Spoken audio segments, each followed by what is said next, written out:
to the fifth part of the State of Gender Equality, the Gender Gap series, brought to you by the Gender Impact Studies Center, GISC, at the Impact and Policy Research Institute, Delhi, in collaboration with Delhi Post News, GenDev Center for Research and Innovation, and Citymakers Mission International.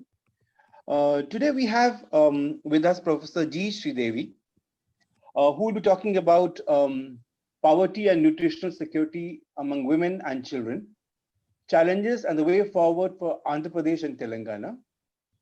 Just to, I think, introduce who Professor Sridevi is, I think so that all our participants also know, in fact, what all she brings to this discourse today. Dr. G. Sridevi is currently an associate professor at the School of Economics, University of Hyderabad.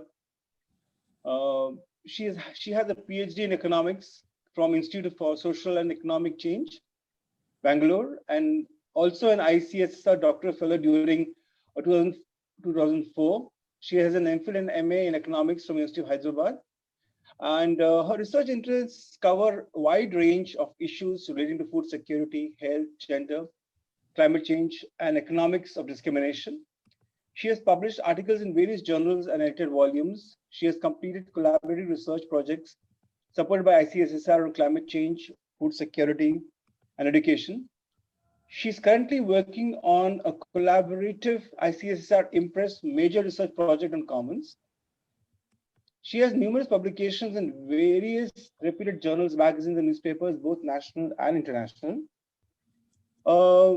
The books that she has authored are like Access to Basic Health Care Services, by rural scheduled castes and scheduled tribes. It's published in 2013.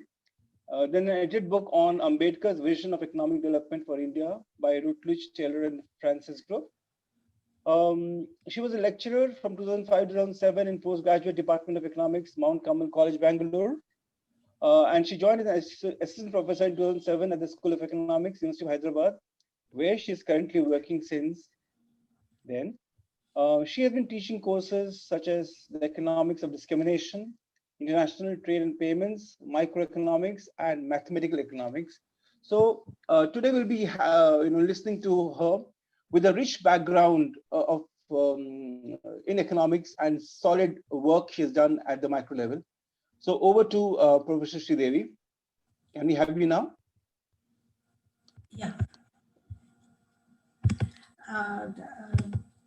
Thank you so much, Dr. Arjun, as well as the Dr. Balwant, for a very nice introduction about me. I hope I would be able to bring out different dimensions to the food and nutritional security today, because generally when we speak about the food and nutritional security, we assume that it is only with reference to the availability and access, but most of the social dimensions are neglected while talking about the food and nutritional security. So I take this opportunity to thank Dr. Arjun Kumar and Dr. Indu Prakash for giving me this opportunity, as well as giving a very beautiful introduction about me. I hope you are all of you are able to see my screen. Yeah, we are able to. Yeah. Okay. Today, basically, I'll be talking about poverty and nutritional security among women and children, challenges and the way forward for Andhra Pradesh and Telangana state. Many people may think that why Andhra Pradesh and Telangana. If we get into the history of Andhra Pradesh, 1956, November 1st, Andhra Pradesh was separated from the Madras princely state. Initially, Kurnool was the capital, then the capital was moved to Hyderabad. But later on, Andhra Pradesh actually has the three important regions. One is called Andhra region, Rayalaseema region, and Telangana region.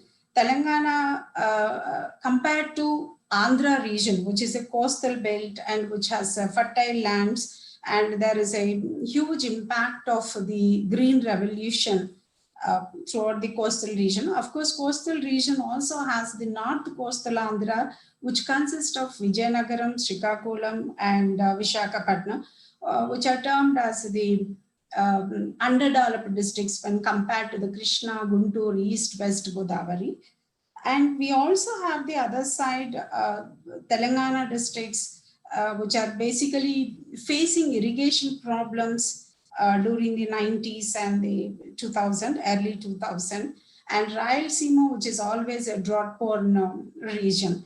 But actually, over the years, all these regions have seen a kind of economic development along with the agriculture and employment generation. But there was always a kind of conflict between the various regions, thinking that the resources are not distributed well with the Telangana districts, whereas Andhra region people are having the benefits over the irrigation facilities, which actually led to the rise in the incomes. Andhra region per capita incomes are much higher when compared to the Telangana region and the Rayalaseema. So this that also led to the kind of a Telangana movement and separation, asking for a separate state. On 2014, June 2nd, actually Telangana got separated from Andhra Pradesh.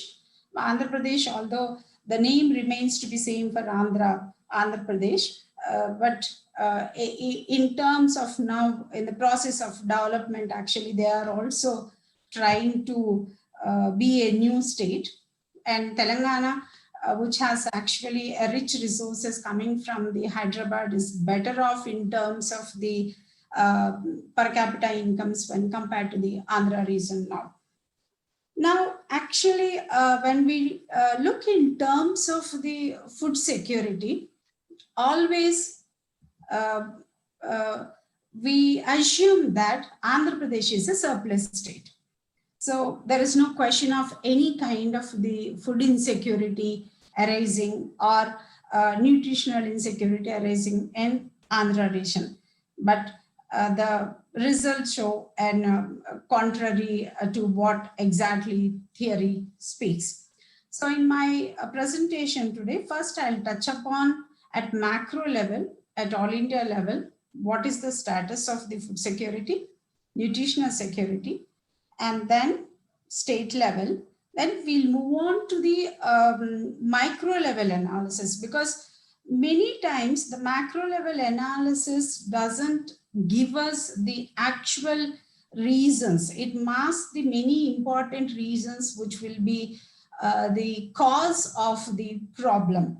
So most of my previous research projects, what we did in climate change and impact on the agriculture production and food security. So most of the primary data is taken from those projects. They all are ICSR major projects funded by the ICSR on climate change, food security and vulnerable groups and the access to the food and all that. So the various villages, what we have selected in Andhra Pradesh and Telangana has a different criteria. So I'll get into those details when I move on to the micro level data. Then the social inequality and poverty, to look into that, basically that second part, I will be focusing with the primary data by considering the social vulnerability index. What is the impact of the social vulnerability index on various groups, basically. Because the impact of poverty or changes in the income or social status have a different impacts on the different groups as well as the different genders. Then what is the role of the state, where we'll be talking about the way forward, how Telangana and Andhra Pradesh are trying to cope up with the existing numbers of the malnourished children and the female members. So if we look into the definition of the food security, basically until 1970s, it is always assumed that physical access to food grains is an important aspect defining the food security.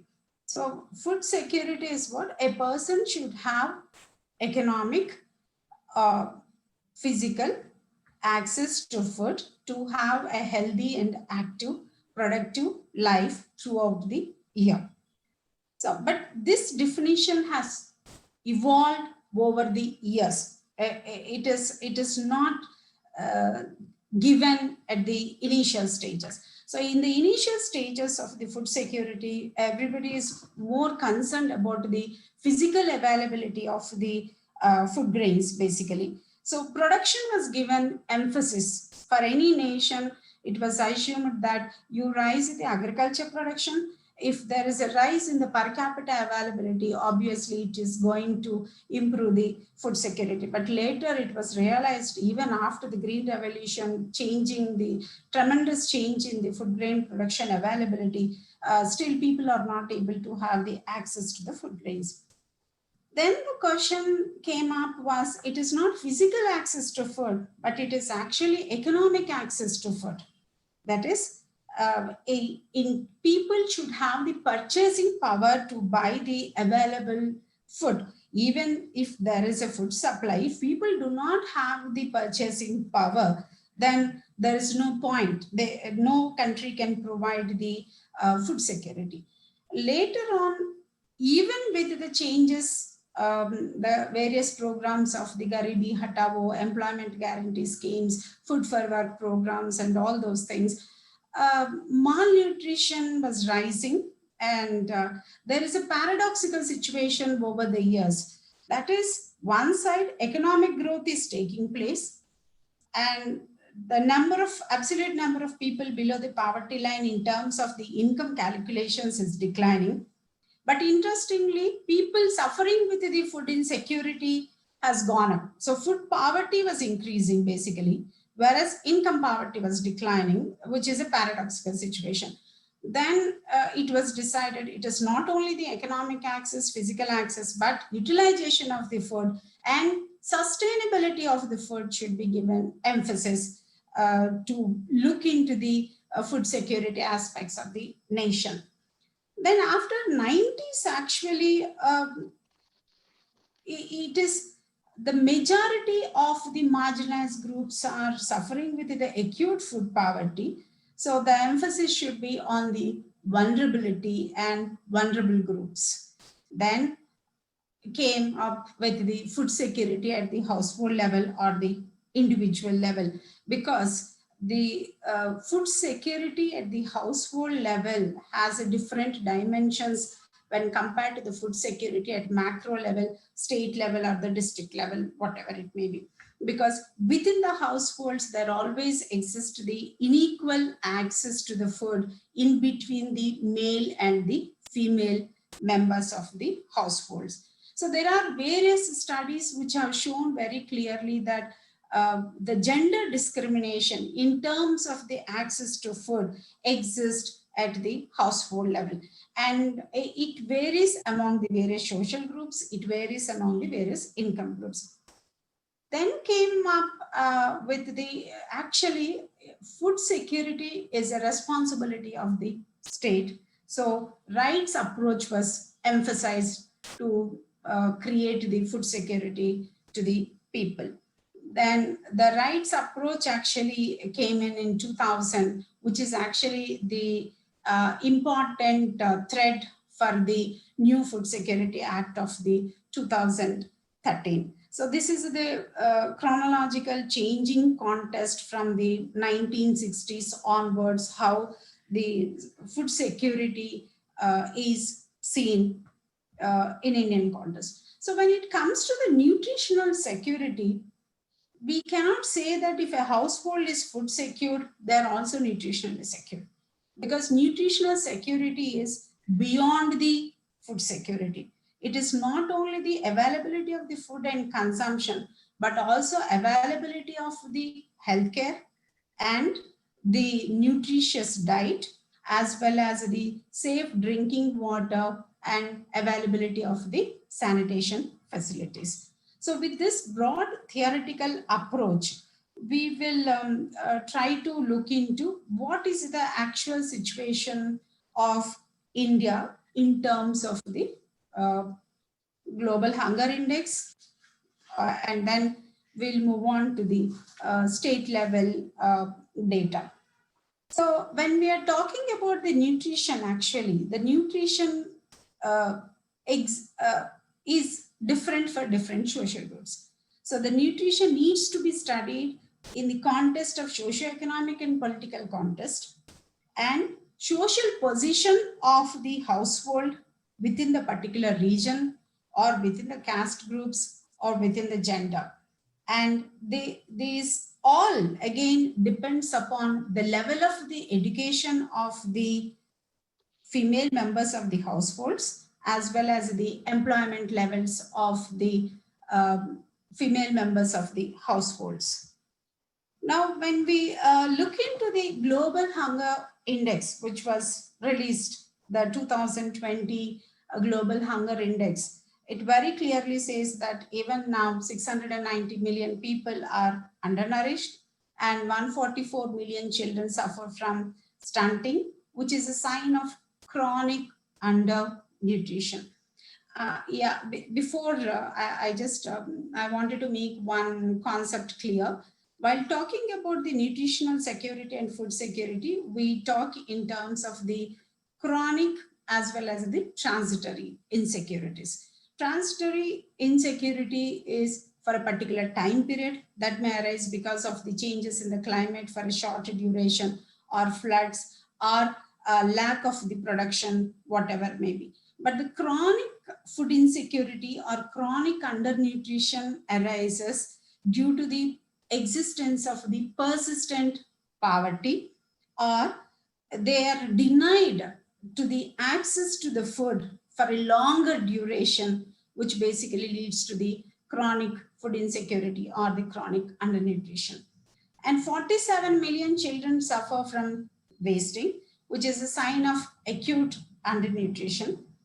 Actually, in 2018, 5.3 million children died before their 5th birthdays. In many cases, it is as a result of the persistent hunger, which is seen in terms of the undernutrition. That is the global level numbers. What is the status of the India?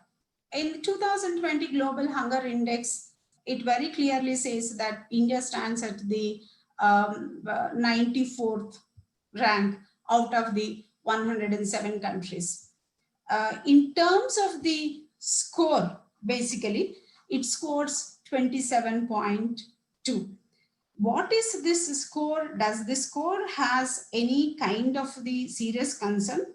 Yes. If the score is 27 or if the score is actually above the 24, it gives that the country is actually seriously concerned for the future hunger problem. So, and if we look into the, is there any change over the years in terms of the absolute changes?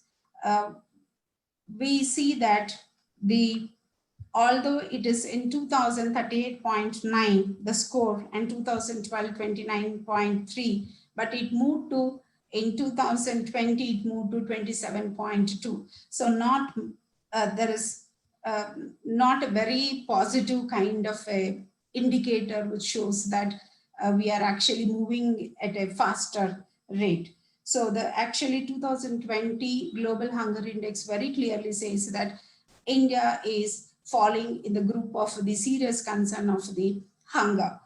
So how do you say that? Why do you say that India is actually has a serious concern about the hunger? Why India need to think about the malnutrition of the children? When we look into the GHI score, it includes these 4 indicators. One is undernourishment, child wasting, child stunting, and child mortality. So out of these indicators, this undernourishment, basically, it reflects captures both nutrition situation of the population as well as the caloric deficiencies. So because when we look into the only caloric consumption, it will only tell us that how much a person is falling short of the required calories, protein, and fat. But the nutritional situation tells you more than that. That is how a person is suffering consistently with the lack of the calories. And while the indicator specific to children reflects the nutrition status within a particularly vulnerable subset of the population for whom lack of dietary energy, protein, or the micronutrients will be affecting their level of education, productivity levels in the long run. So with this concern, the next question is, can we able to meet the sustainable development goals of the 2020, which basically talks about the second sustainable development goal, basically talks about the zero hunger by 2030. It's very difficult and to achieve at the current level, because approximately 37 countries will fail even to reach low hunger as defined by the global hunger index of the severity scale. So for India also, it is among those 37 countries, India is one among those 37 countries. Keeping that aside, the other set of the literature is also showing that the global and national patterns are also hiding the inequalities within the countries and communities, especially within the vulnerable groups. This one, when I say these vulnerable groups, I'm specifically referring to marginalized groups and women, where scheduled caste, scheduled tribes, and women, OBC, compared to the others. So there is one side, we are seeing a rise in the economic growth. The other side, we are also seeing acute malnutrition among the certain vulnerable groups. And there is also a rise in the inequalities. So how do we address these? And the question is that some people try to argue that people are not having the appropriate diets. That is the one of the reasons they're facing the malnutrition. It is not that they are not able to have the diet. It is the question of whether they are able to have the access to it or no. Because it is very clearly seen that 34% of the children belonging to marginalized groups do not have access to the required vegetables. Okay. So in that context, and since most of the rural women work in the work as an agriculture labor, and throughout the day they are out, sometimes they will not be able to feed their children also.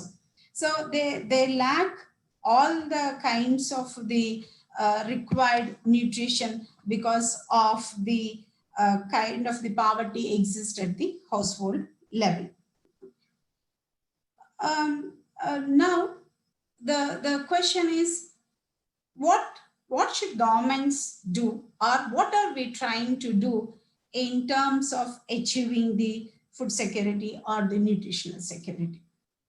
As I said before, if we look in terms of the availability as an indicator of the food security, in Indian context, now we are not bothered about the physical availability of the food grains as of now, because thanks to the green revolution and technological innovations, and there is also change in the consumption patterns and taste and preferences of the people, changes in the incomes of the people, which actually led to the availability.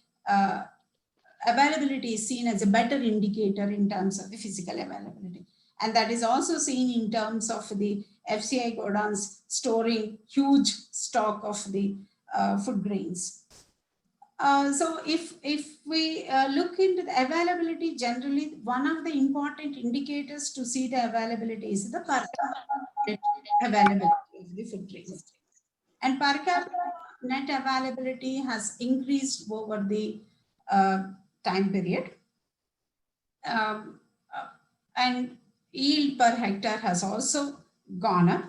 Now, but the question is, with the changing demand patterns, with the rise in the population growth, are we able to sustain the continuous rise in the food grains? The Niti Aayog also says that by 2030, actually, if we want to have the required demand, to meet the required demand, the yield should be at the 5,018 kgs per hectare for rice and wheat, and coarse grain by the 2030. But now it is only 2,509 kgs per hectare. Now the question is, can we able to meet this expected demand and the supply gap in the long run? There is a concern why we may not be able to meet the required demand in the long run is that because of the changes in the consumption pattern, people are also consuming more of the meat, which also requires the feed from these food grains. So there may be rise in the demand for the feed as well as the consumption, the regular consumption, feed consumption, and demand for the seed may go up. So when all these are increasing, can we meet the required demand? If we look into the recent United Nations World Food Program has a report, actually it has estimated that 265 million people could face acute food insecurity by the end of the 2020 because of the COVID-19. So which is actually up from 135 million people before the crisis to now. And the COVID-19 has also affected the food producers as well as the agriculture labor, migrant labor. So it has also limited the traders to engaging the supply. I mean, there is a gap now in the supply chain activities also. So with all those things, there are already, before only there were various studies along with the Niti Aayog study. So I'm trying to use these two different studies to show the demand supply gap actually. So 2050, we can see very clearly that there is going to be a gap between the demand and supply, huge gap. Then the question is, if there is a gap, can we depend upon the food grain imports? It is not possible given the huge demand for the food grains. To have the better BOP, we cannot continuously depend upon the imports. So we need to depend upon our own production. So any changes in the production will immediately influence the economic access to food. So even assuming that in the long run, maybe demand supply gap will come down and production can be taken care with the technological innovation and whatever it may be, because now more or less area under food grains is more or less constant. Only we can increase the productivity by only changing the technology. That is only the alternative. So in that context, in the short run, any changes in the supply of the food grains will actually influence the household level consumption. That is because it will immediately affect the prices of the food grains. So we see the cereals and the pulses prices have been continuously increasing over the time period. And if we look into the last few months, there is a continuous rise in the food prices. It is fluctuating. Basically, it is rising and falling. And so these actually rise in the food grain prices will influence the lower income groups and as well as the women of the household, because there are various studies at the national level and at the state level also. ICRISAT and various other reports also shows that any changes in the availability will first influence the female members of the household, because they reduce their consumption to support the consumption of the male members and the children of the household. Now, actually, when we are talking about the access to food, we talk in terms of the food expenditure. What is the expenditure a household is trying to keep on food? From all these data, we'll get it only from the NSS4 reports, basically. So the food expenditure data, when we look into the various NSS4 reports, it clearly shows that there is a decline from 1972-73 to 2011 and 12. That decline in food expenditure is because of two important reasons. One, applicability of the Engel's law, where when incomes of the people are rising, they try to consume more superior commodities compared to the regular food. People are actually trying to consume milk, meat, eggs, fruits, vegetables. So although in 1972-73, the food expenditure was actually only on food grains, it may be around 50% or so, but it has declined over the time periods. And that is because the food consumption pattern and there is a change in the food basket. That is one of the important reasons. But the important question here is that, is the fall in the food expenditure is similar for all the income groups? No, it is for the lower income groups also it has declined, but it has declined only by the 9 points over the time period. So the decline is more for the higher income groups where they're trying to move to the various other food items, basically. Maybe it is because of the health consciousness or because the choices have gone up over the time period and preferences have gone up. Now, when one side, if there is a change in the supply side, food supply, and there is a change in the prices, poor people basically try to depend upon the public distribution system. So the public distribution system is considered as one of the important aspect of reducing the rural poverty as well as rising the food security. So while talking about the economic access to public distribution system consumption plays an important role. And that is very clearly seen by all these data, whatever I have taken with reference to public distribution system consumption data is from the various NSS4 rounds only. So when we see from 2004-5 to 2011 and 10, it's very clear that the dependency on the public distribution system has gone up actually for all the groups, basically, in terms of the percentages, rural as well as in the urban areas also. So, but the dependency by the marginalized groups, scheduled caste, scheduled tribe, and OBC is greater compared to the others. Now, when we are talking about the economic access, along with the prices, along with the access to the public distribution system, access to the asset holding capacity is also important. So for that, because I always think that access to land in rural areas plays an important, crucial role in providing the food and nutritional security. So for that purpose, we try to look into the various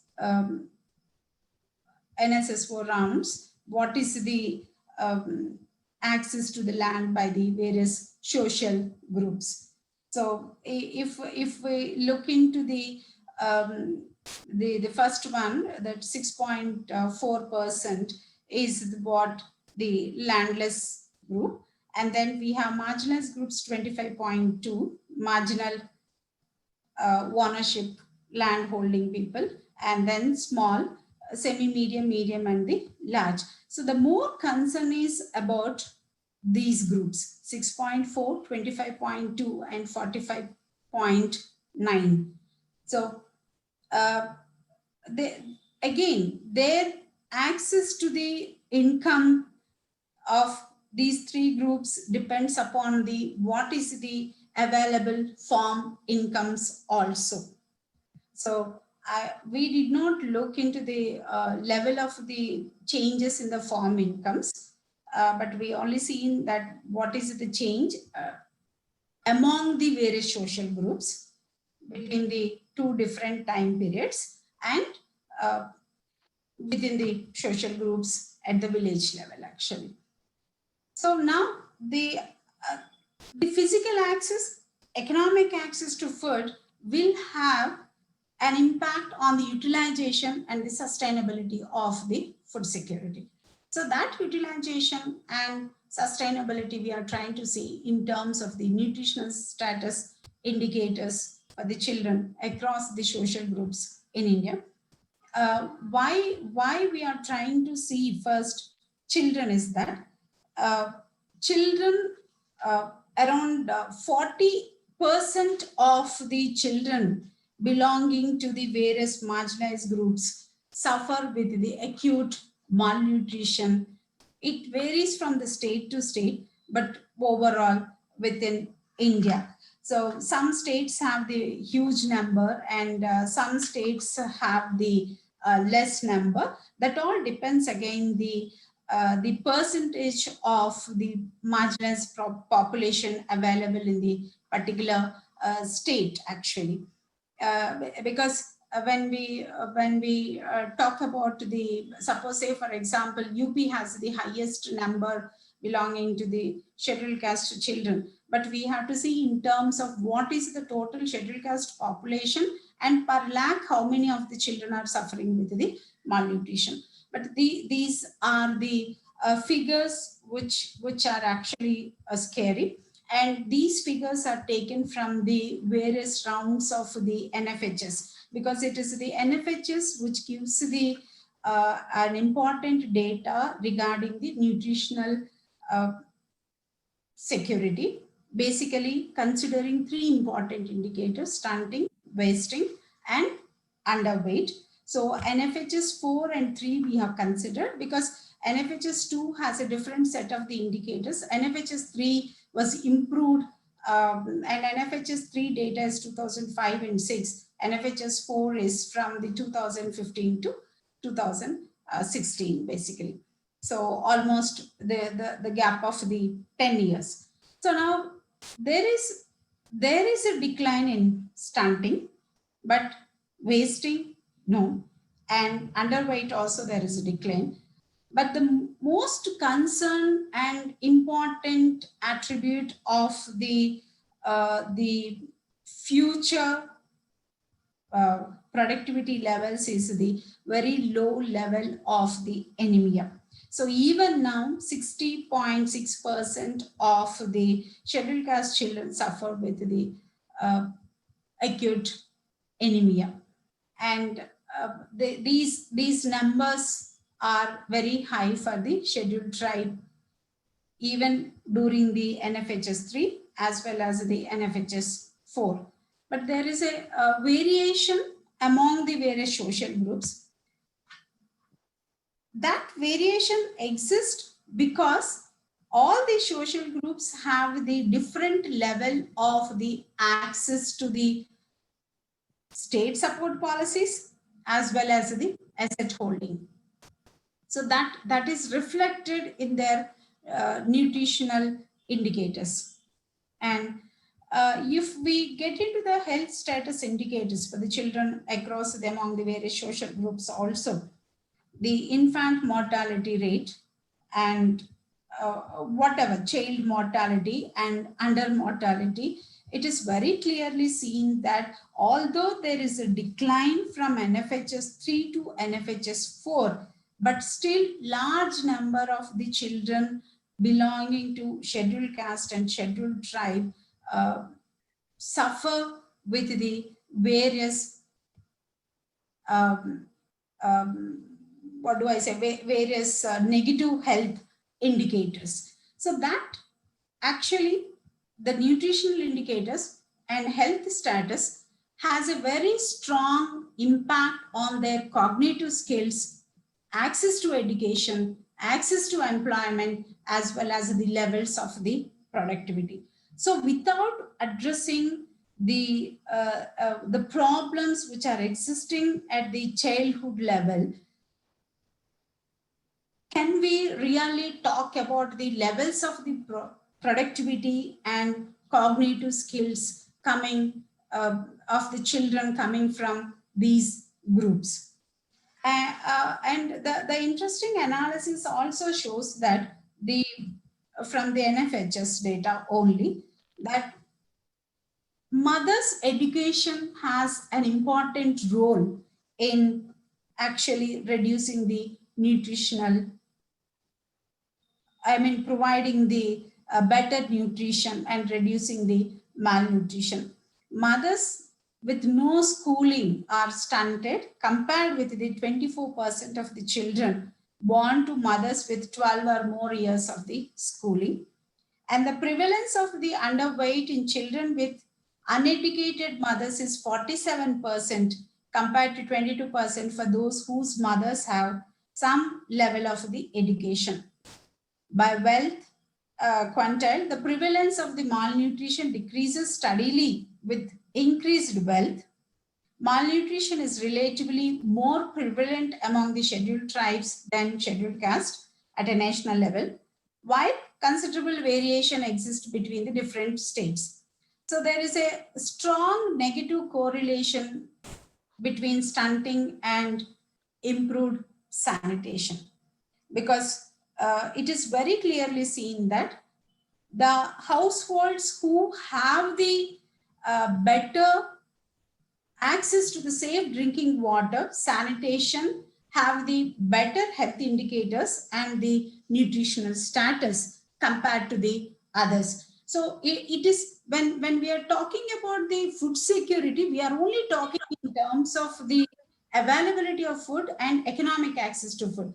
But nutritional security is not only the food, but it is also access to the safe drinking water as well as the sanitation facilities and level of the education or level of the awareness of the mother of the household. Now, with that background at the All India level, I will try to talk about the Andhra Pradesh and Telangana. So the question is, why only Andhra Pradesh and Telangana? Actually, in 80s, the public distribution system has become one of the important political agenda for the former Chief Minister, Mr. N.T. Ramarao. N.T. Ramarao came to power. He started his party called Telugu Desam Party, which is shortly called as the TDP, just by giving the slogans that he will be supplying the rice kg at 2 rupees and elevating the poverty, and everybody will have the access to the food. So from 1980s onwards, actually, the public distribution system has become one of the important political strategy throughout during all the elections, actually.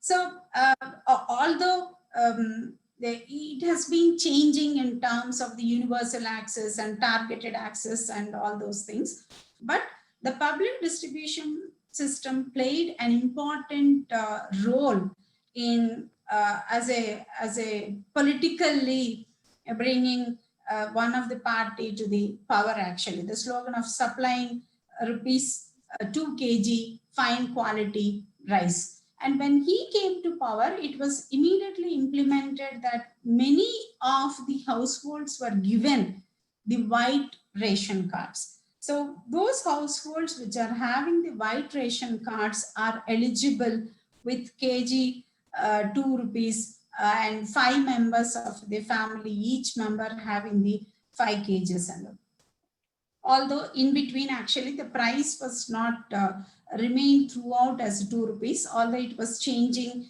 in between, but the public distribution system played a very important role. And the other important aspect is the Andhra Pradesh also has the maximum number of agricultural labor as well as the tenant farmers also.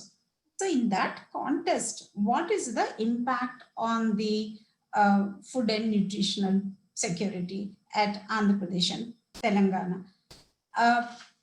And other important aspect of the Andhra Pradesh and Telangana is that as soon as Andhra Pradesh and Telangana bifurcated, each state is trying to bring out a kind of policies to attract the rural poor as well as the women on the name of Raitu Bandhu, giving incentives to the farmers for the agriculture production, crop insurance, as well as strengthening of Anganwadis, and strengthening of the midday meal programs and all those things.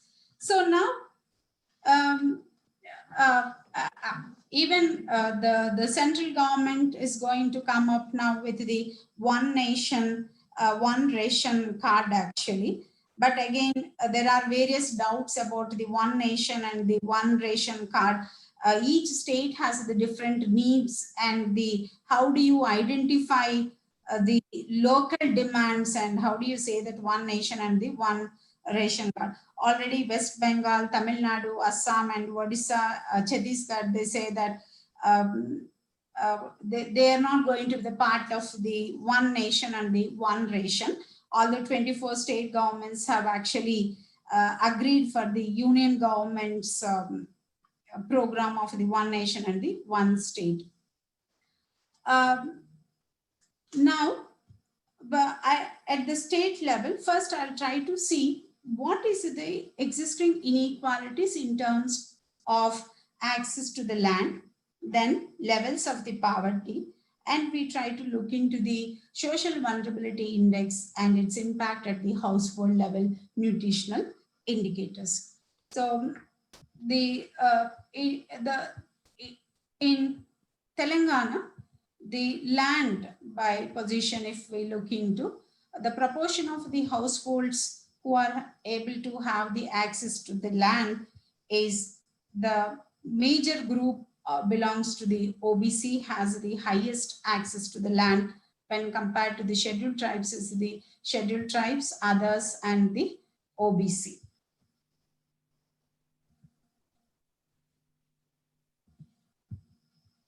Even in the case of Andhra Pradesh also, we see that the OBC group proportion of the households are the highest, and owned and possessed also the OBC group is the highest, compared to then is the others.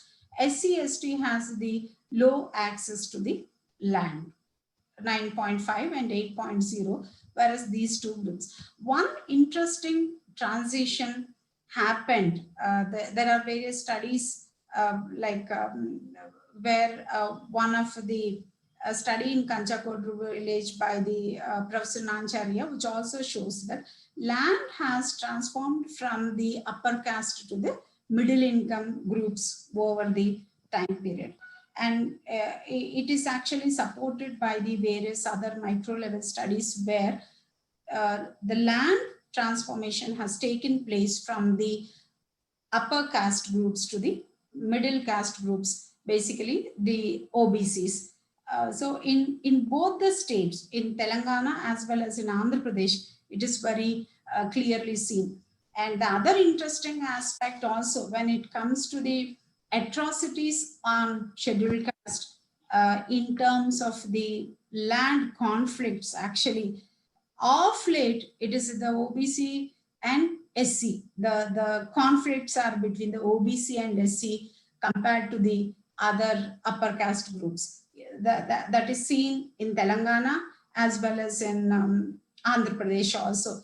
There were various cases reported over the last 5 years or whatever it may be.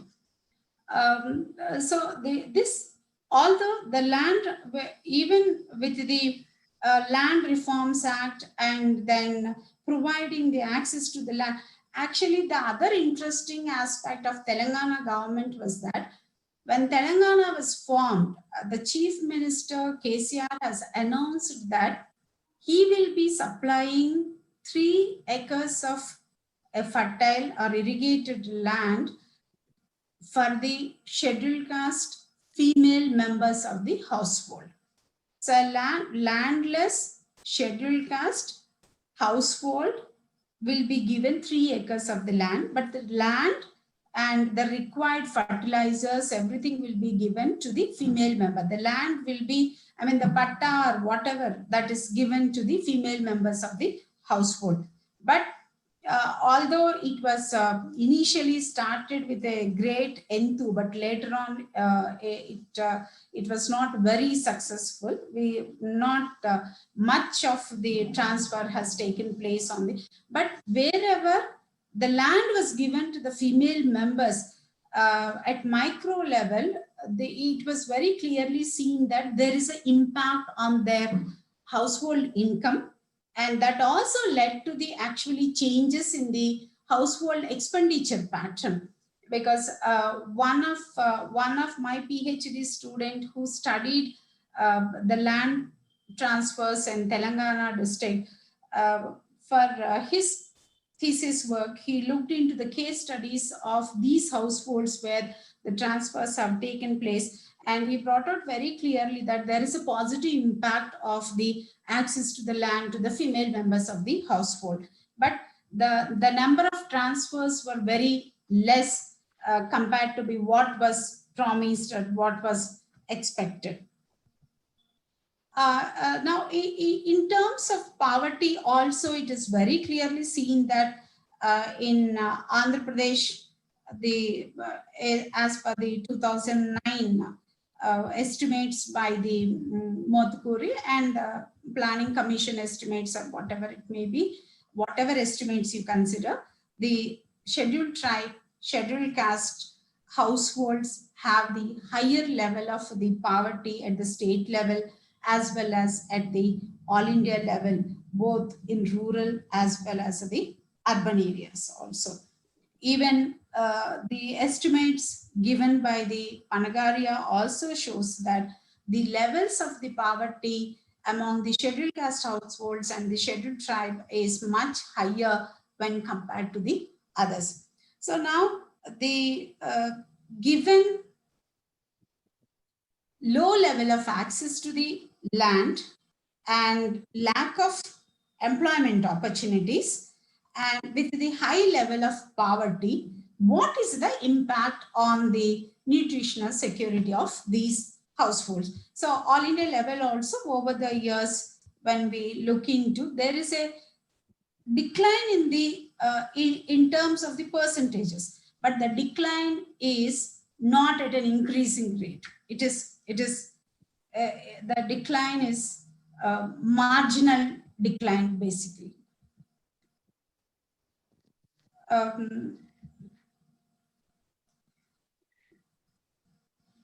So that will have an impact on the various indicators of the health and the nutritional security. So this is for the Andhra Pradesh.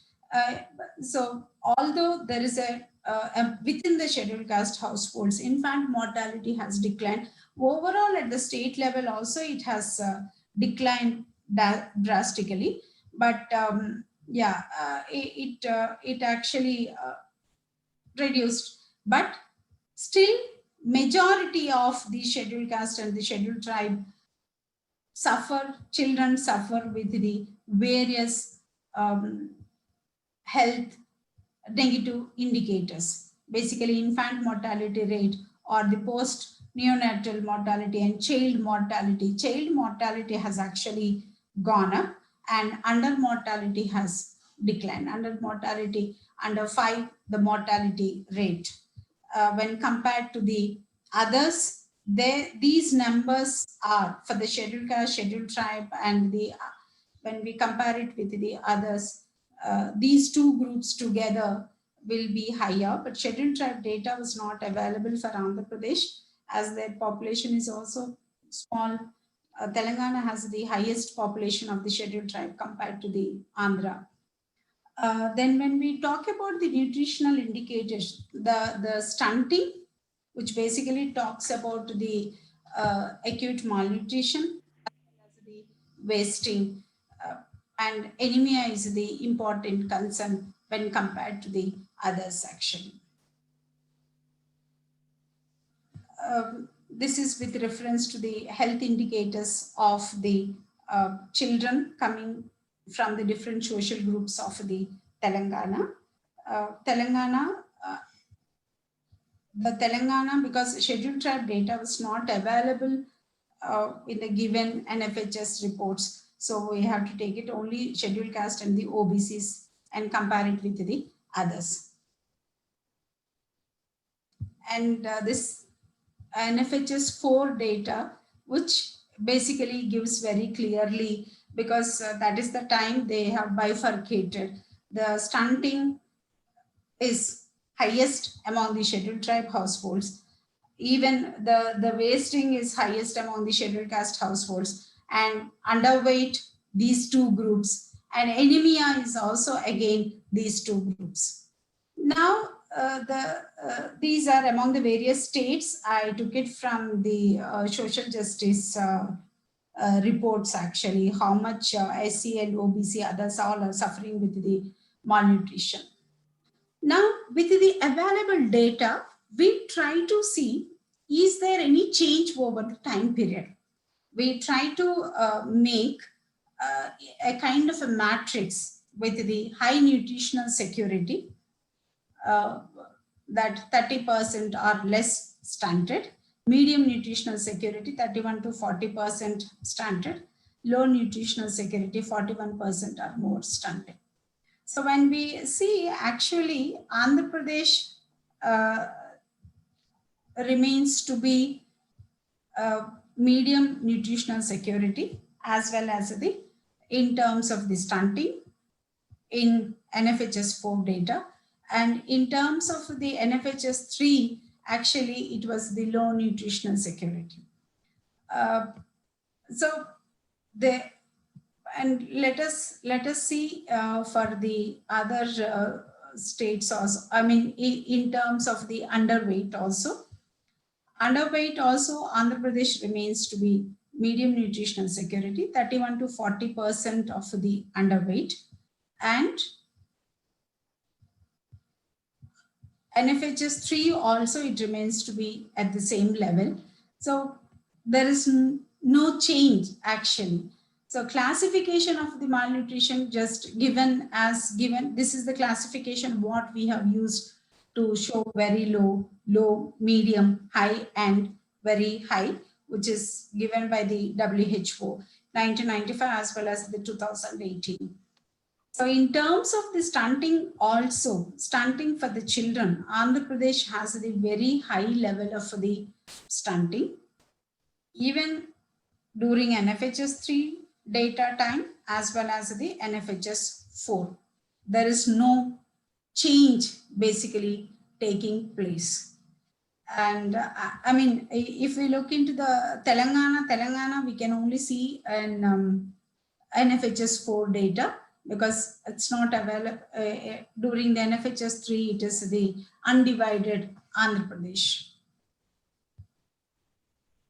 Andhra Pradesh remains to be the very high in terms of the wasting also, and underweight also it remains to be very high.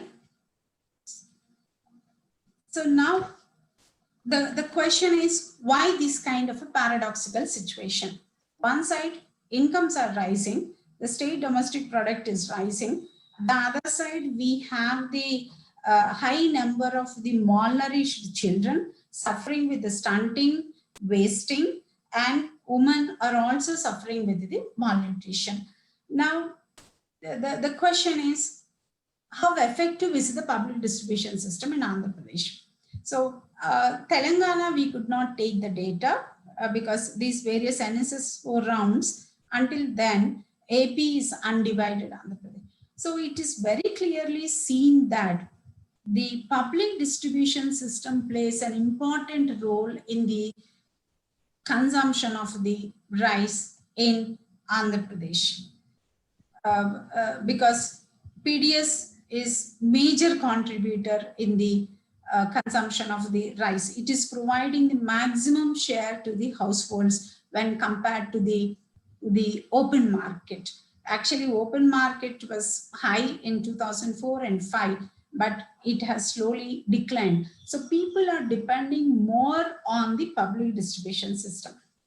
Two important reasons could be that the supply of the rice, the quality of the rice, what the state governments are providing are much better now compared to the previous years. It is actually the fine quality rice. And during the COVID period, when we did a short survey, actually, we found that during the COVID period, actually, whether they have the white ration card or no, by showing the Aadhaar card, actually, Andhra Pradesh, the rice was supplied based upon the 5 kgs for each person. When the rice was given to them and supplied to their houses, actually, the fine quality rice, some of the members, due to lack of the employment opportunities, need of the cash for the other consumptions, they actually sold it to the middleman or the nearby shopkeepers, where this fine quality rice was actually purchased by the middleman at kg 10 rupees or 12 rupees from these people. And they sold it to the, again, big traders at the cost of 30 rupees. And the same rice was actually exported to the most of the African nations. Actually, the rice, what exported from the various ports has gone up during the May and April. So it is not very clear, is it due to rise in the production of the food grains, or is it due to these kind of the middleman trading between the actual household and the exporters or whatever it may be. So the quality of the rice, what they are supplied has increased tremendously. But at the same time, the leakages is one of the important question, but the leakages have actually decline in both the states over the years. That is because of the availability of the GPS and thumb impression or whatever it may be.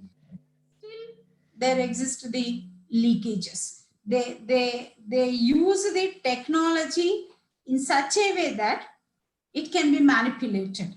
So there still exist the loopholes at the fair price shops, even during the transportation from the FCI godowns to the required state. I think, Arjun, what is the time left for me? Ma'am, you can try to wind up quickly. Okay, another 10 minutes, so I'll try to wind. I'll skip these, some of them, then I'll move on to my actual micro level analysis. So when we look into the income gain, Professor Radhakrishna and Ravi Mahendra, their studies are there where they try to see what is the impact of the public distribution system in terms of the income gain and reducing the poverty. And it has shown a kind of a positive gain for all, poor, non-poor, as well as the all classes over the years. This is what is interesting to me. actually, we try to pick up one village for my PhD thesis. For my PhD, I did food and food security in the context of the globalization in 2000 with Professor R.S. Deshpande. So in that particular village, we have 1,000 households belonging to the Kamepalli village, which falls under the Khammam district, now which belongs to the Telangana region. We try to see what is the access to the public distribution system, because to reduce the, under the new economic policy and to reduce the fiscal deficit, one of the important policy measure was introduce the targeted public distribution system in 1998, whereas before that it was actually universal public distribution system. Universal public distribution system means all are given the white ration cards, but based upon the income, some are given the pink ration cards. Even pink ration card holders would be getting the rice, but at a different price. Whereas the white ration card holders would be receiving the rice kg at 2 rupees, or it was around 350, something like that, because it changed over the years. But when targeted public distribution system was introduced, there is no strict kind of a rule which says that XYZ belongs to below poverty line or others belong to above poverty line. So locally, the socially influenced groups or caste groups used to have the more access to the state support policies when compared to the others, basically. So in that context, I could see that in that particular village, there are more of the exclusion errors. Exclusion errors basically implies that genuinely below poverty line poor people are excluded from having access to the public distribution system. Inclusion may not be a problem, because even if you provide the card, whether they are willing to buy or no is a second. But the excluded group is more important, as already their income levels are low and they do not have access to the assets. Their dependency on the public distribution system will be very high. So later on, again, we revisited the same village in 2009 as a part of one project, and 2016 as a part of the another project. And we could see that there is actually decline from 2003 to 2016 in exclusion errors, but inclusion errors still continues basically. Inclusion errors is non-poor people are included in the system for having the access.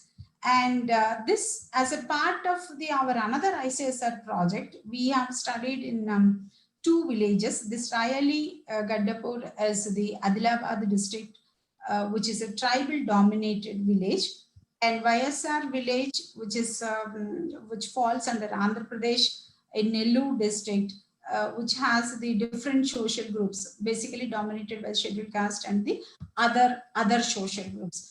So there also we see that the exclusion errors are actually more in the, exclusion errors, which is 30.4, is very high. Inclusion, of course, it is non-poor are included in both the places. So which basically says that the state support policies are actually having access to the non-poor people are having the better access when compared to the actually poor. So now, is there any impact at the household level? So we could see the nutritional impacts at the household level by considering the anthropometric measures. That is BMI, body mass index for the male, female, and the children we have considered from the 5 to 15 years, because below 5 years we have to use the different methods of the stunting, wasting, and the other methods. So it is seen that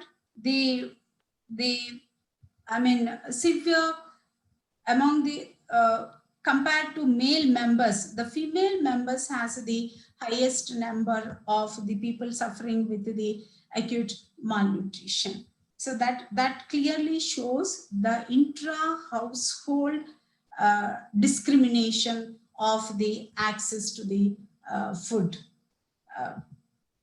Now, I think I will actually, this is what we try to look into, calculate the social vulnerability index by considering the demographic, economic, and the social characteristics.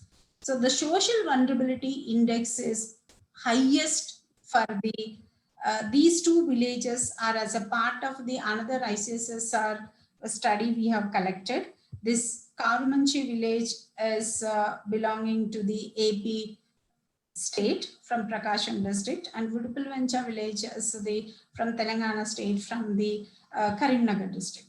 So it is very clearly seen that the social vulnerability index is very high for the scheduled caste households in both the villages. So it is very, very clear that rather than income factors, social factors do play an important role in providing the economic access and in providing the state support policies. So based upon that, I think I'll skip all this, but these villages, we try to calculate the nutritional status. So for the female members within the household, female, male, for both the villages. Here also we see that there exists the intra-household discrimination in terms of the access to the food. See that that is because when the resources are limited, generally the female members try to reduce their consumption. That is what they very clearly says always, that they eat less or they eat only once. And it is not only at that particular point of time when we measure their height and weight, the statement comes out, but continuously as a children also they would have suffered with the stunting and wasting, which is actually continuing even now with the low body mass. And here the stunting and wasting measures we can very clearly see in these both villages, children below the 5 years, which speaks about the acute malnutrition. And we try to study for all these villages, what is the most influencing factor impacting the malnutrition of the children. So it is very clearly seen that the mother's education is one of the important reason which is actually influencing the child malnutrition. And there are also other factors like lack of land, lack of healthcare. Education is one of the important aspect, lack of employment. And above all, the sources of the vulnerability is different across the social groups, as well as the adaptive capacities are also different for the different social groups. So I think given the background of macro, micro household level analysis, what is the way forward? Why, although Andhra Pradesh and Telangana are continuously saying that we were focused towards the poverty elevation and Raitu Bandhu programs, like Andhra Pradesh government, the Chief Minister Y.S. Jagannath Reddy has started the program called Navaratans, which are basically focused towards the sustainable development goals of the 2030.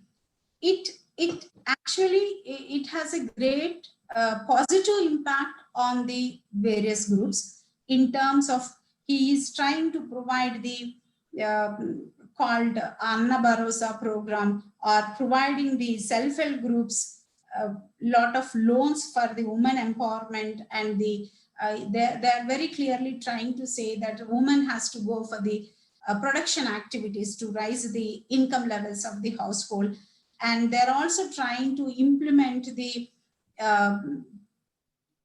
access to education for the girl children.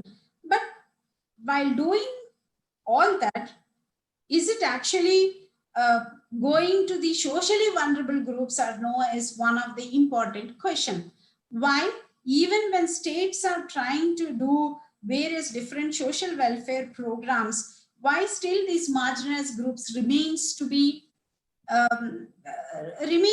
vulnerable in terms of economic resources, in terms of the asset holding, in terms of access to the education. That is because of the one important reason we always neglect is the social existence of the social inequality and the practice of the untouchability or caste discrimination at the village level.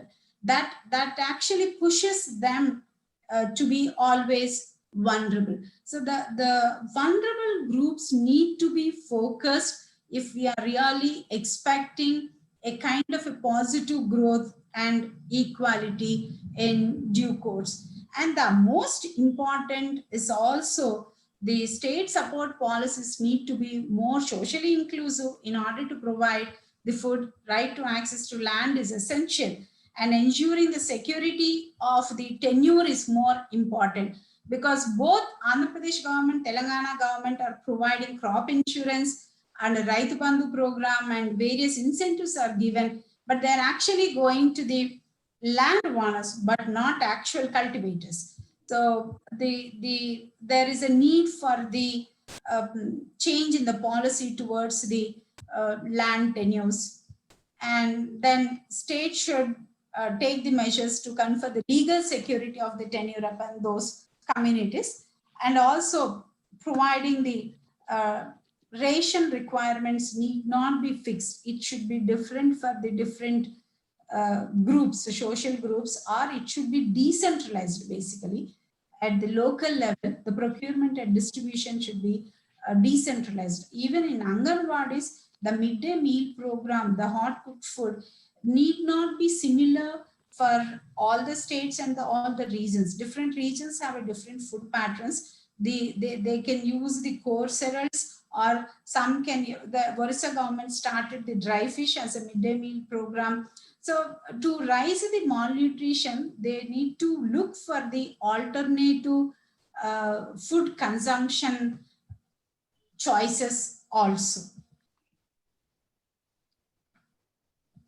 I think, yeah, thank you so much.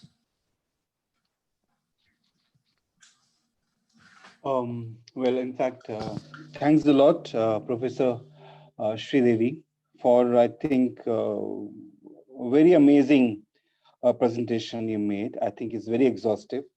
You have traveled, the whole trajectory of both the macro and the micro impact of poverty and nutritional security. And in your presentation, because I don't want to go about summarizing it because it's a long presentation, and my summary might also take another 20 minutes. I will just try to just mention here that in fact you brought it very ably as to how nutritional insecurity impacts on the poor families, and on the poor families, especially the scheduled castes and scheduled tribes, and amongst them the children and the women, and amongst the children the girl children also.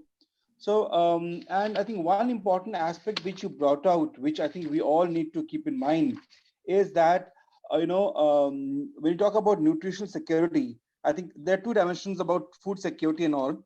One is, of course, that food security, people talk about access and availability and production, all that. But nutrition security, one also talks about, in fact, the water, the sanitation, the level of education. And I think one important aspect which you brought out was, I think, which, quite a few studies have also indicated, but this study of yours brings out very well, is that the level of education of the mother is very important, very significant in terms of providing I think nutritional security to children as such. Well, your data is exhaustive. From the normal social protection, you're talking about vulnerable people who should be targeted, than just a mere social protection scheme as such, and then talking about sustainable agriculture, about community participation in, trying to, bring in the small agriculture, for the climate, small management and all. Then talking about, integrating agriculture with allied sectors. I think all the issues that are brought in is amazing. I just want to also mention here, I think you might have touched upon it at once, latest times, whatever. Is like, since I had also worked with Dr. Vandana Shiva at one point, and she brought out one thing very important, that there was once, a scheme floated by the World Bank, which spoke about, having nutritional security for the poor people. And under the program, they, especially for the coastal areas, they promoted the shrimp cultivation, and like it was Chinman Kettu in Kerala, for the matter. And what happened was, while shrimp was very high in nutrition, everything, and the production of shrimp and all actually destroyed the farms and actually made the land not available for agriculture at all. So the aquaculture destroyed agriculture, and much of the shrimp that was grown in the name of poor people having it actually went to the rich people for consumption as such. So in a way, the various government initiatives or World Bank initiatives and all, at times it backfires. It might be started with lofty ideals and lofty, things about handling nutritional security, but ultimately there are lots of gaps and all. And I think you have brought in the gaps so beautifully, that how both the caste and the patriarchy impacts terribly.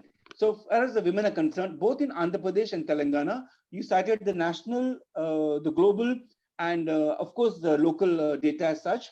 And you have also shown how, in the Global Health Index, we are figuring at a very low level. And I think, it's maybe something for the government to really mull over. Well, I don't want to say much on, more on this. Just that it was a very, very, I think, exhaustive, very, very interesting session. A longest presentation that you had. And I think I'm glad that you made the presentation. I didn't want to stop you from saying that, because even the data matters. I'll open it for discussions, by, I think any participants have got any questions, and maybe Arjun and other friends also want to contribute to it. So over to you all, please. Yeah? Arjun and others can please come in, for questions. And yeah. Thank you so much. Thank you so much for summary. Arjun, can I close the share screen? Yes, please. Okay. Simi, why don't you go on? Yes. Thank you very much, Professor G. Sridevi.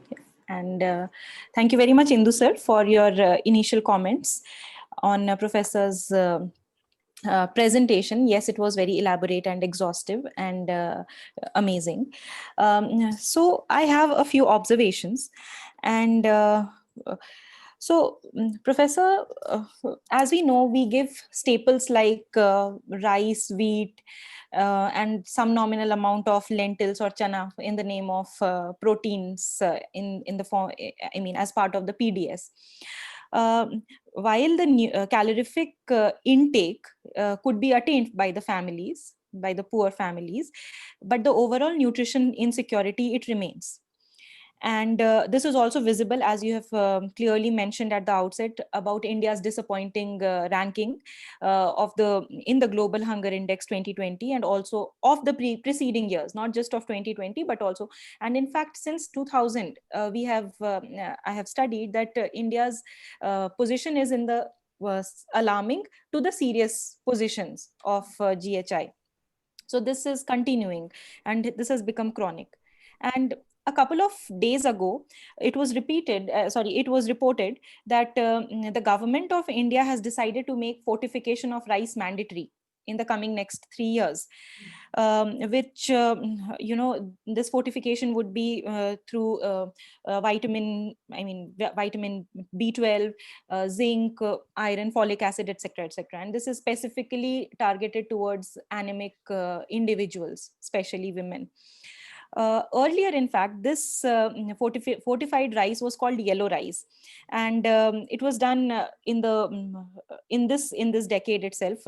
2000 past decade, and it was pioneered by the Tata Cornell Institute, where I had the opportunity to visit and interview the lead researchers during my PhD work at Cornell University.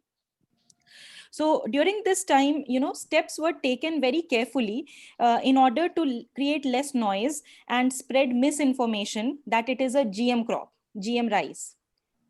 But when now the rice fortification is being mandatory, I believe the government must rethink the evidence that has been provided by scientific data and through various experiences worldwide to have fully tested and secured GM food in terms of nutritious food to take care of our acute malnutrition and undernutrition in the country. Perhaps this could be one of the ways to fight the insecurity among the vulnerable groups. But again, the caveat remains about misinformation and threat to Indian agriculture, the conventional ways of pursuing agriculture. So, and one another thing before I hand over to Professor Dr. Indu Singh is that if you have seen the Poshan Abhiyan dashboard, we just recently celebrated the Poshan month, Poshan Mah. And it is a clear discrepancy of data. I mean, clear instance of data discrepancy.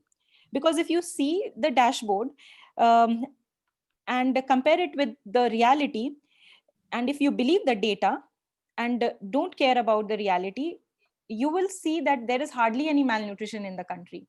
Of course, there are a few cases, but those are not reported. So what are your thoughts on this? What is the status of Andhra Pradesh in terms of simply paying lip service to entering these data in the dashboard, just to showcase that, yes, my state or my country or my block or my whatever center is doing very well by the Anganwadis. And on the other hand, we are faced with such stark realities in terms of global hunger index, because at the country level, we are doing very well in terms of data, manufacturing, and in terms of worldwide, we are even below Pakistan, Bangladesh, and some more other neighbors, South Asian neighbors. So your views on that, ma'am? Thank you, Simi, for your observations. And, Ma'am, you are on. yeah. Yes, Arjun. Yes, no. I was just suggesting that shall we have more questions, or would you like to? Balwant sir, would you like to? Yes, go ahead, Balwant sir. No, it's excellent. Hello. Yes. My video is off. I know. Actually, this is an excellent presentation. Actually, I joined later half of the presentation, so I could not listen the earlier one. But I have a few questions, like what she said. There is a targeted public distribution system in India, but there is an inclusion-exclusion error. One is that. So how you think, what is the solution of this to remove this this exclusion and inclusion error? One is that. The other, exclusion error. The other one is what you said, like the poverty, the education level of women is related to, obviously is related to the nutrition level of the children and all. So, but when you see even for the last, I think 2 decades or so, Indian government and even the state government is really focusing on education of the the girl children. But what is still is missing? Why we are lagging behind? Obviously there are social factors and other things. So how you think whether there is a problem of awareness programs or problem of other things which we are not able to reach, at the bottom of the pyramid people, like the SC/ST category, what you tell about even the lower income groups and all. So these are some of the things which I think along with the other question you can answer. Thank you very much. Yes. One question also I think I should add. The leakages, in fact, the whole debate when ma'am was telling about that the rice is, selling for 10 rupees, then, 30 rupees. So this really raises question that whether people really need that much of rice. Should we go toward cash transfer? I think an entirely different debate coming out of that. But really, in as an policy researcher, we all can understand that needs are really high as we envisage. So the support should also at that point. And from the ground level study also, ma'am has highlighted these issues of exclusion.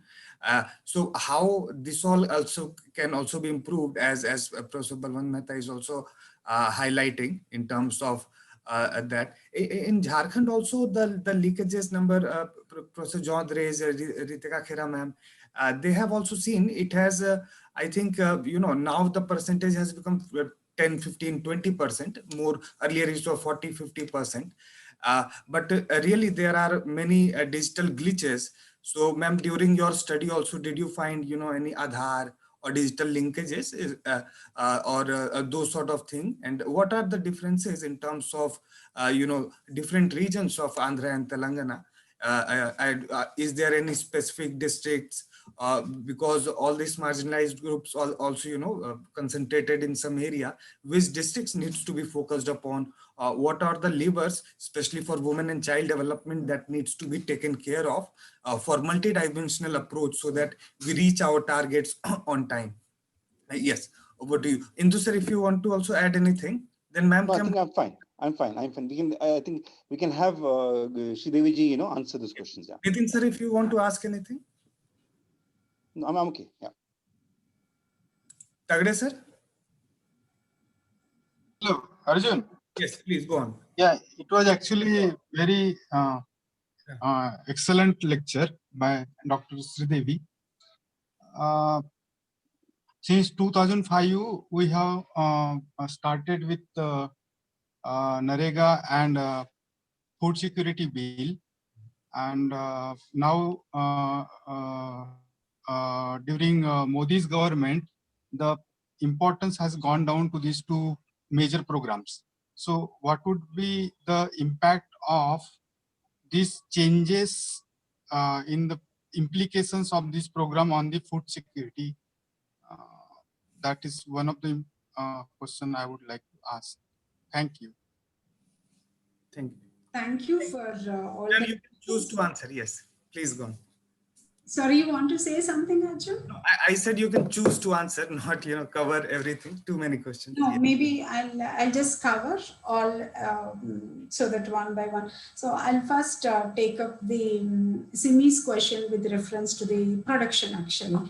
So when actually Dr. Indu Prakash was mentioning while talking about that Kerala shrimp production, and it has changed the food grain production. Actually, same thing happened in Orissa, West Bengal, and Andhra Pradesh.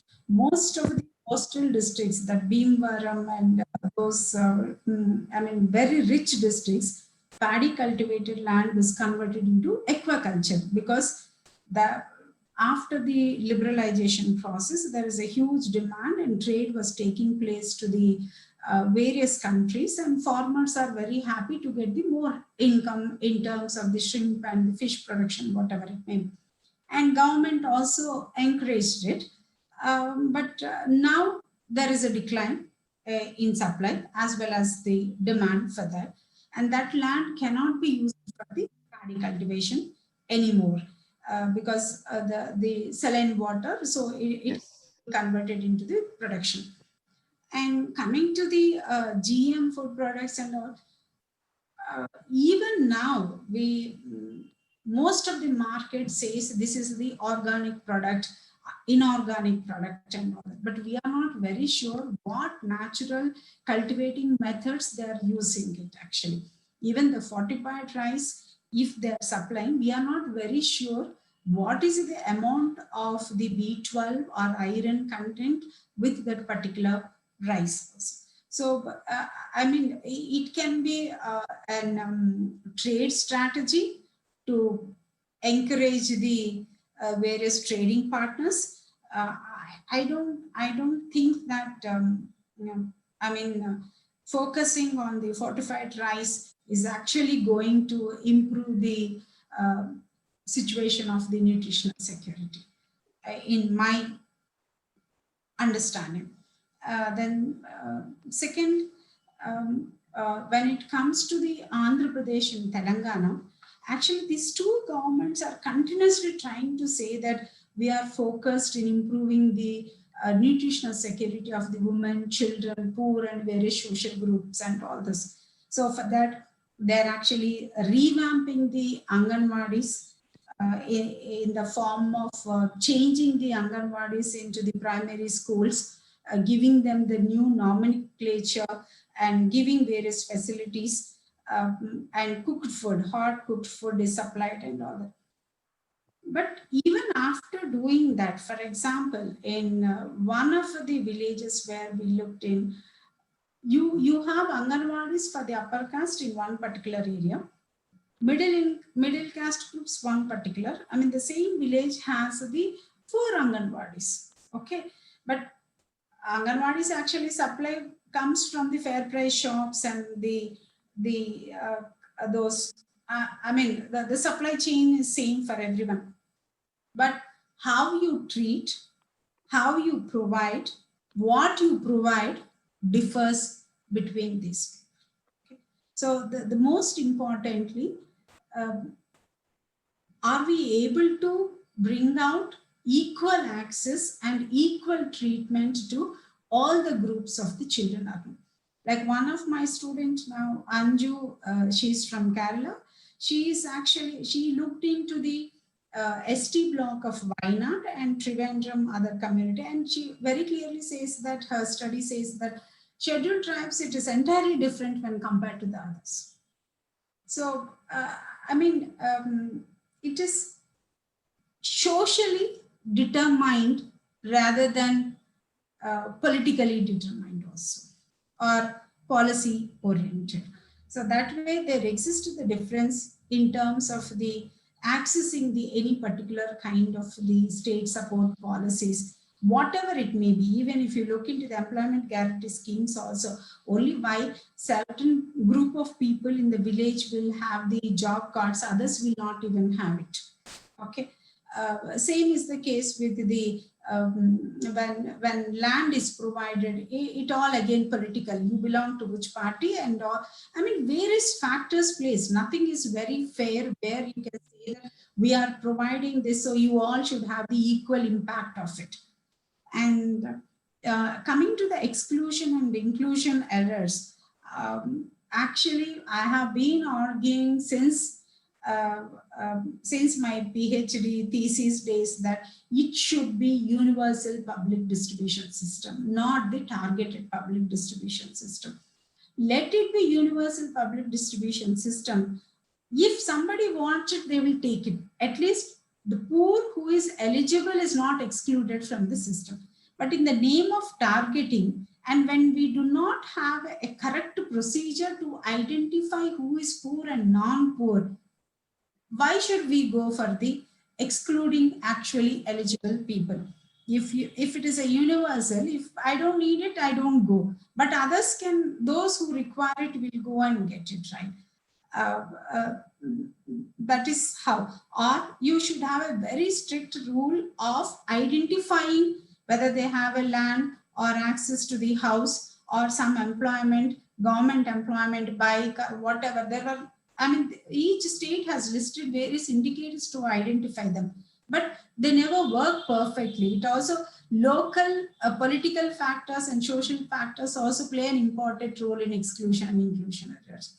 And then the poverty and education do influence the nutritional levels of the children, because access to education is an important aspect now. You provide the education so that there will be better understand, because 60% of the rural poor children misses their first 3 days of the feeding because of the lack of awareness or whatever it may be. The new child, the new child who is born, sometimes they miss out that initial 1 day or 3 days feeding. And sometimes they stop the feeding very early because most of the rural women go for the agriculture as agriculture labor or for other activity, and mother is not available 5-6 hours continuously. So the education makes mother to understand the need of the feeding, because the important aspect why in India most of the children suffer with the malnutrition is that the feeding habits of the mother also influences the nutritional abilities and cognitive abilities of the children in the long run actually. And obviously when a family is in a poverty, mother is forced to go to the work within the 1 week of the delivery or 10 days or whatever it may be. They are forced to go for work. So if they are provided certain benefits, or if like in the Western countries, they emphasize the social security measures in terms of mother is given 6 months benefit and father is given 6 months benefit of the certain income, leave and everything. But here, it doesn't happen for the rural women, although actually some of the important MNCs and then the government is coming out with the even they are talking about freely the menstrual cycle leave also 12 days per year paid leave and all that, because we were not, I mean as a female we were never allowed to talk about all these things, right? It is seen something wrong actually, but now some of the companies are coming out and saying that to increase the productivity of the woman, we are providing the leave, paid leave during the menstrual cycle of every month. Same is the case with the maternity leave and the paternity leave and all. But rural women, how can we expect them to have all these benefits? So the poverty is one of the important reason pushing them to again in the vicious circle of poverty actually. See, if mother is malnourished, mother is anemic, it is carried to the children. And these children, again, it is carried to the next generation also. So it is a continuous vicious circle. So that is why the children should be given access to the education, which is very important in the long run to have the better income levels and to come out of that vicious circle of the poverty. And then the leakages, the leakages actually compared to the 2004 and 5, and now the leakages have come down, like Chhattisgarh. There are some states, Chhattisgarh, Orissa, Andhra Pradesh, Telangana, they all are following this GPS and all. But still, there are studies which very clearly shows even in Karnataka, all the GPS and everything is there. Thumb impression is followed and at various stages, at entry point, exit point, and middle points and all.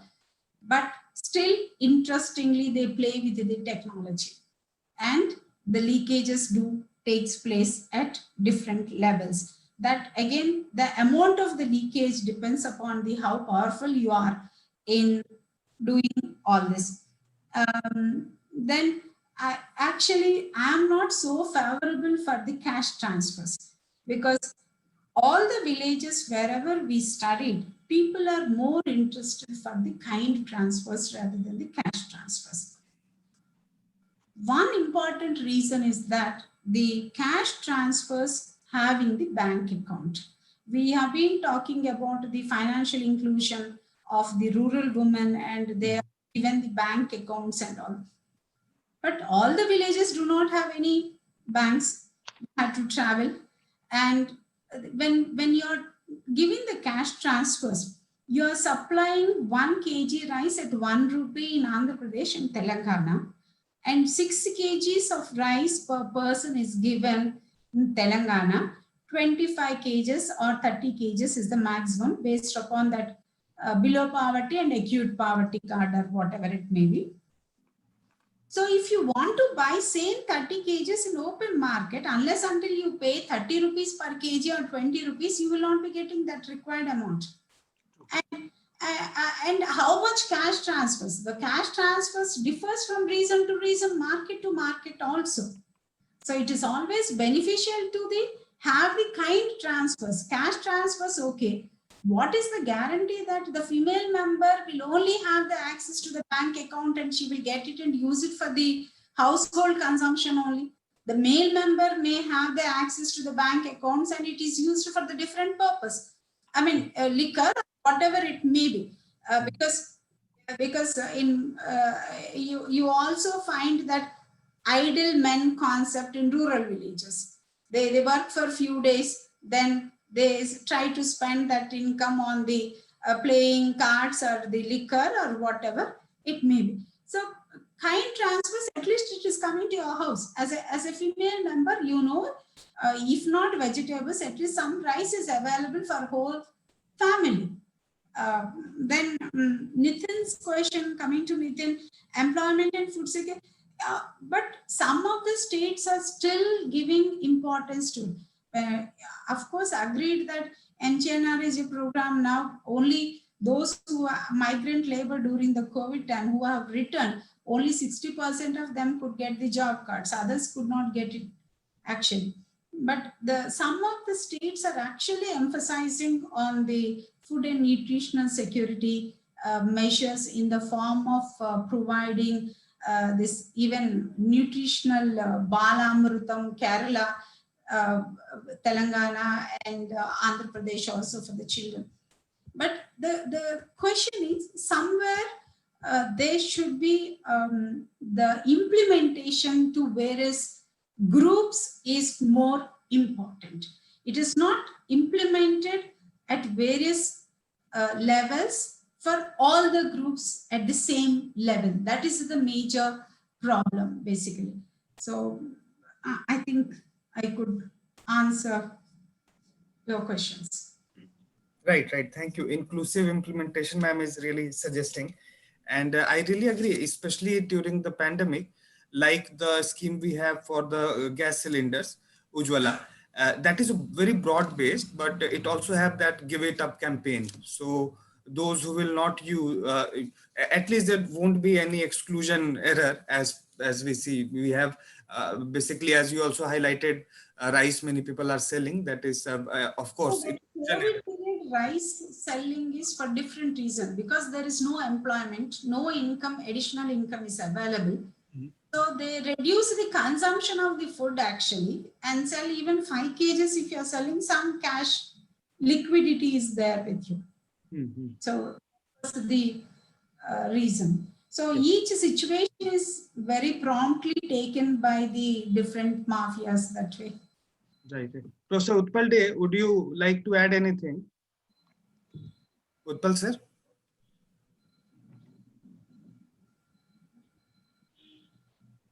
Professor Utpal De?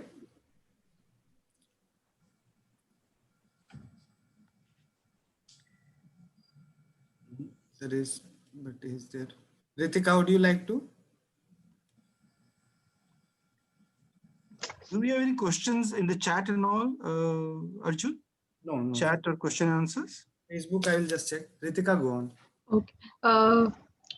Good evening, ma'am. This was a very insightful presentation. My question to you is, recently, IMPRI and C3, Center for Catalyzing Change, conducted a study with the village makers, with the rural women whom we have called village makers. So in that survey, it is recently reported that only 50% of the women have access to Anganwadi centers and Anganwadi workers. So how do you think, currently this pandemic is going on and these issues will prevail, I would say, for next 3-4 months more until the economy opens up completely. So how do you think this will affect the nutrition of mother and the children who are not even born in the next year or in coming 2 years? Effect on the MMR and IMR. It will actually, when our parliament sessions were going on, one question was how many deaths, COVID deaths have taken place. Then the government said we don't have any data. but actually there exists the data. There are 3 people who formed as an NGO and collected the data during the COVID deaths, and for each death they have given the reason. You will be surprised to know that majority of the COVID deaths during that COVID period are hunger deaths. Hunger deaths, basically. And I mean, they are spread over the different states. So you can understand what would be the impact of the situation. Yourself is saying that 50% of the rural women do not have the access. So you can expect there is a continuous rise in the malnutrition and the various other negative health indicators of these women and the children, definitely, and leading to the hunger deaths also.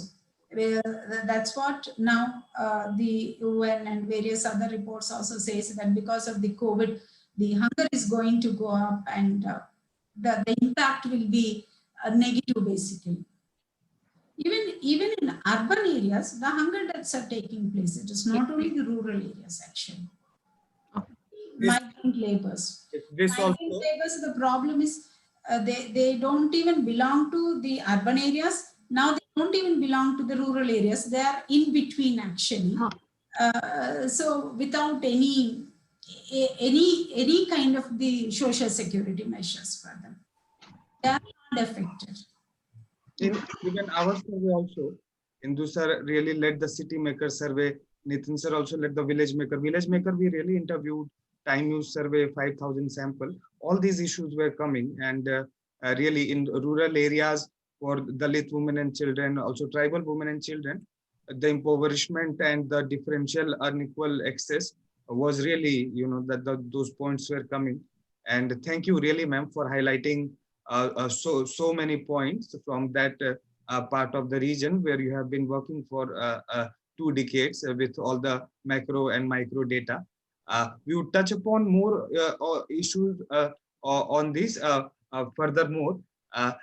So I think, shall we wrap? Arjun, I just want to add one thing here. Yes, sir. I think only, sir. Yes. Yeah. I just want to add one thing here. I think which because you brought in lots of interesting aspects in this, and I think your point about the COVID deaths as being hunger deaths, I think surely is something which is very, very important. And what might be also important to see is that were these deaths comprising of more women or men? 2, that would be another important aspect. 3 is, that point that you mentioned about hunger was something like, especially like in Delhi, since we work with the homeless people, we were able to handle the food crisis amongst the most, like the homeless people, where the food distribution is happening even before the lockdown that started in Delhi. And today we have the Chief Minister of Delhi allocating about 15 crores for food for the homeless people in all the shelters, 3 times 3 square meals till March 2021. Because we were there to impress upon the government that we require food, and so they also told the High Court that will supply food to the homeless people. So I think that is a measure which I think as a state government, we need to take care. And these are cooked meals as such, So apart from the ration provision and all that, maybe at times when talking nutrition and all, I think that is something which is a state responsibility, These crises should not be left to people to fend for themselves. The government is equally answerable and responsible, and maybe time that the government took on this, this important role, and I think your study points to this part that this is something very significant. And if a child suffers, the youth will suffer, and the nation is going to suffer in the future. I think that's a very important aspect you brought out, and I think, thank you for this. Over to you, Arjun.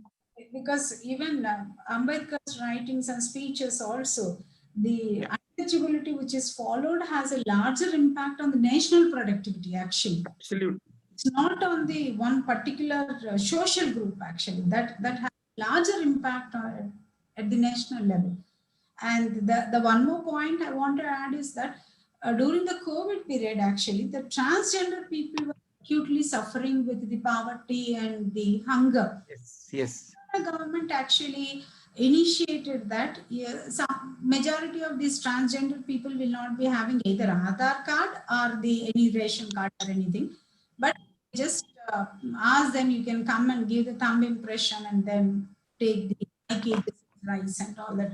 Of course, many people have not utilized that, but at least the state government has taught about the transgender people during that particular period. Actually, 6 kgs of rice was given to them. So different states are trying to implement, but the problem is how effectively it is reaching to the actual group of the people it has to go. That is the important question. Yeah.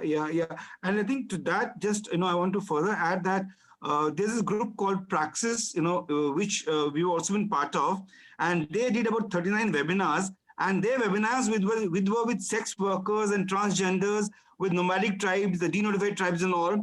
And for all the segments of people, I think the question was that they had no identification whatsoever, no Aadhaar, nothing, no bank account, nothing. And all the government schemes that we talk about, not even one of them had reached them, So they were like their old crafts and art and everything fell apart. They had no income base, no food base. So they was, I think, suffering from acute hunger crisis, and the governments were ill prepared in all the states, and we had it from Tamil Nadu, from Andhra, from all this, Rajasthan, from, West Bengal, all these places. So I think this COVID times have surely shown, the crevice in a society, that the poor and the most vulnerable, the marginal I talk about, are the most impacted because of caste, patriarchy, and other reasons, And I think, it's thank you for highlighting these important points, which are important. Domestic violence also, there is a Absolutely. rise in domestic violence on women. It is not only uneducated rural women, but it is also educated urban women who suffered a lot during the COVID period. I think even now it continues, whatever. Yeah, absolutely. Right. Arjun. Thank you, sir. Indu sir, you can now propose a vote of thanks, please. Okay. Yes, to ma'am. Yeah. Okay. No, I think I must just thank Professor Sridevi and Arjun and Simi and Balwant and Nitin and everybody who participated, Ritika and everyone, for this very, very passionate discussion we had today. And I for sure know that that somehow we should be able to see to it that India doesn't slide further into the global health index as such, and we better our condition from so we don't slide down to the lowest. So this is a call to everybody to really support this initiative, and I think join us in discussing and make policy interventions. So I thank all the listeners and participants and all for being with us today, and do join us for the next Gender Gap series we have. So thank you, everyone. Zindabad. I take this opportunity to thank Dr. Arjun, Dr. Indu Prakash, and Dr. Simi, all IMPRI team. Thank you so much for giving me this opportunity to share my views with you all. Thank you. Thank you very much. Thank you, ma'am. It was a pleasure to listen to you. Thank you. Have a good night, everyone. Yes.